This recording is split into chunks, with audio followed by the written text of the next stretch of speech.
I'm Joel McCower here with Carter Roberts, the president and CEO of WWF. Carter, we talked about big, hairy, audacious goals, and you've been saying that companies really have been a little too shy, a little too incremental, perhaps? Some are shy, some are not. And what we talked about today is the odds of succeeding are far greater if you set a huge goal. Because if you only get 50, 60% of the way there, you're changing the world. If you set a tiny goal and hit it, and it doesn't matter. So give me an example of a big goal that is almost easier than a smaller goal. Yeah, so McDonald's setting the goal of 100% of their seafood, 100% of their beef, and 100% of their packaging will be sustainable by X date. That's a huge goal. They know how to get there on seafood. They're not sure how they're going to get there on beef, but beef is the leading cause of deforestation in the world. So we're going to work with them to help get there, but it's going to require a lot of innovation and invention along the way. Isn't there some risk, though, that if you make a big goal and you can't get it, that somehow you failed? That kind of thinking is why companies set small goals. And the truth is, consumers will love it if you set a big goal and make every effort to get there. And along the way, invent things that have never been done before. So what are some of the big goals you've set for your own organization, WWF?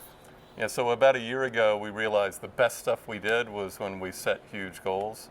And so we turned the organization sideways, reorganized around 6 big goals.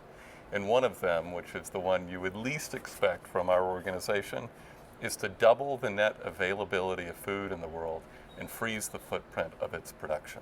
Why would I least expect that? Because we had our Panda for a logo. We're all about gorgeous places in the world. You wouldn't expect us to be obsessed with food.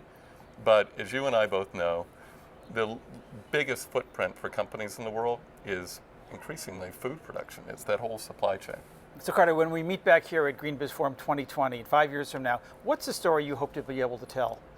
I'd love to tell the story that in some of the commodities that affect the planet the most, like beef or palm oil or cotton, that entire groups of companies have jumped together, that they have agreed to move together to set big, audacious goals, and we can already begin to measure the impact of what they've done. So whether that's McDonald's with Cargill and JBS on beef, or whether that's International Paper with Kimberly-Clark and others on pulp and paper, I'd love to come back with a story that lights people up and demonstrates progress towards something that's not just solving their footprint, but solving the problem at a planetary level. I like the idea of lighting people up. I'll look forward to having that conversation. Thanks so much. That'd be great. Thanks for having me.